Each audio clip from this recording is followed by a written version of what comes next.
Nə oldu dənə? Yaxşı. Göstər yaxşı. Ayxanın da mənə kimi çox bəyəndi bu yemağın adı buxingaldır. Niyə belə deyirlər? Videonun axırına kimi baxsaz biləcəksiniz.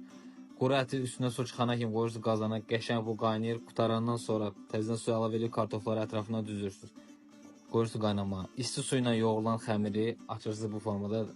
Bacardığınız qədər nazik, kağız kimi hətta. Sonra üstünə əridilmiş kərə yağını bol-boluna yeridirsiniz. 3 dənəsini maksimal, 4 eləsə çox qalın olacaq. 3 dənəsini üst-üstə qoyursunuz.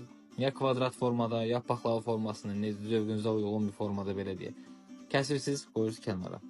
Sonra bunu gətirirsiniz, bu dairə formanı görürsünüzsə, bu mütləq ki, bunun üstünə bu formada düzülməlidir. Ortasını bağlamırsınız, oradan çıxan buxar, par həmin o xəngəli bişirir. Siz orada belə deyək, hər dəfə növbət xəmiri açdı, üstünə qoyursunuz. Bunu da servis eləmək üçün suyunu qıraqda verirsiniz, birbaşa üstünə töküb eləmirsiniz. Yeməyin qaydası mən sizə deyim bunu, ən sevdiyim yeməkdir bu arada.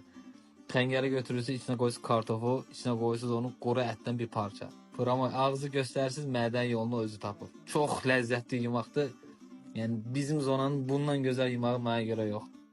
Çox dadlı olur. Bayramlarda bişirin. Nuş olsun hamınıza.